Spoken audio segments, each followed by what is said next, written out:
गौतम बुद्ध की धरती से प्रधानमंत्री नरेंद्र मोदी ने पूरी दुनिया को संदेश दिया कि भारत कुछ बड़ा करने वाला है। आतंकवाद के खात्मे के लिए भारत कुछ बड़ी प्लानिंग में है। प्रधानमंत्री नरेंद्र मोदी मधुबनी में मौजूद थे। मधुबनी में पंचायती राज दिवस के मौके पर एक कार्यक्रम में जनसभा को संबोधित करने के दौरान सबसे पहले प्रधानमंत्री ने आतंकी हमले में जान गंवाने वाले लोगों के प्रति श्रद्धांजलि अर्पित की, 2 मिनट का मौन रखा, परिजनों के प्रति संवेदना व्यक्त की और उसके बाद आतंकवाद के खिलाफ जमकर गरजे। इस आतंकी हमले में किसी ने अपना बेटा खोया, किसी ने अपना भाई खोया,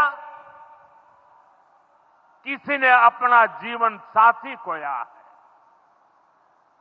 उनमें से कोई बांग्ला बोलता था, कोई कन्नड़ा बोलता था, कोई मराठी था, कोई ओडिया था, कोई गुजराती था, कोई यहां बिहार का लाल था।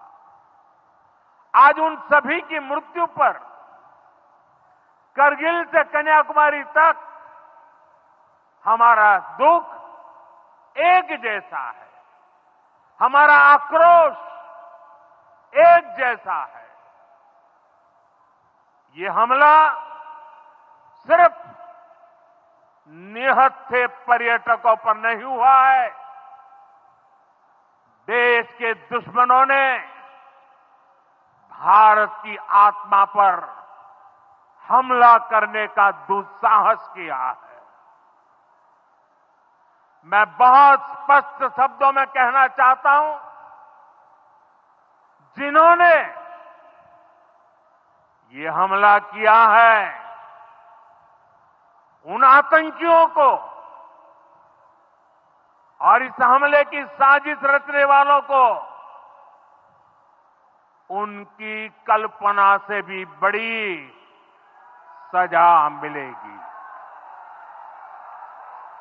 सजा मिलकर के रहेगी।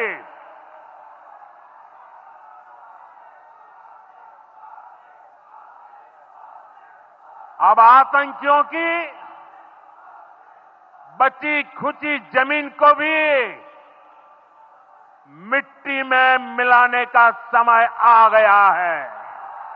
प्रधानमंत्री ने जनसभा को संबोधित करने के दौरान लगभग 45 मिनट तक उन्होंने अपनी बात रखी और इस बीच हिंदी में बात करते करते उन्होंने अंग्रेजी में भी बात रखी। Today from the soil of Bihar I say to the whole world, India will identify, track and punish every terrorist and their backers. We will pursue them to the ends of the earth. India's spirit will never be broken by terrorism. Terrorism will not go unpunished. Every effort will be made to ensure that justice is done. The entire nation is firm in this resolve. Everyone who believes in humanity is with us. I thank the people of various countries and their leaders who have stood with us in these times. Madhubani में प्रधानमंत्री नरेंद्र मोदी अपनी बात हिंदी में रख रहे थे, बिहारियों के बीच मौजूद थे और आमतौर पर वहां पर वो भोजपुरी में भी अपनी बात रखते हैं, लेकिन आज जब बात पहलगाम आतंकी हमले की हुई तो उन्होंने इंग्लिश में अपनी बात रखी और इसके पीछे का उद्देश्य यही समझा जा रहा है कि जब आतंकवाद को लेकर वो अपना संदेश दे रहे थे तो पूरी दुनिया सुने कि भारत इस वक्त क्या करने जा रहा है, भारत की सरकार क्या करने जा रही है और जो हमला कश्मीर में हुआ, पहलगाम में हुआ, उसे लेकर भारत की सरकार क्या सोच रही है, ये पूरी दुनिया सुने और समझे। प्रधानमंत्री ने साफ साफ कहा कि आतंकवाद का अब ये आखिरी वक्त आ गया है। जो बची खुची जमीन है आतंकवाद की, वो भी हम खत्म करने वाले हैं।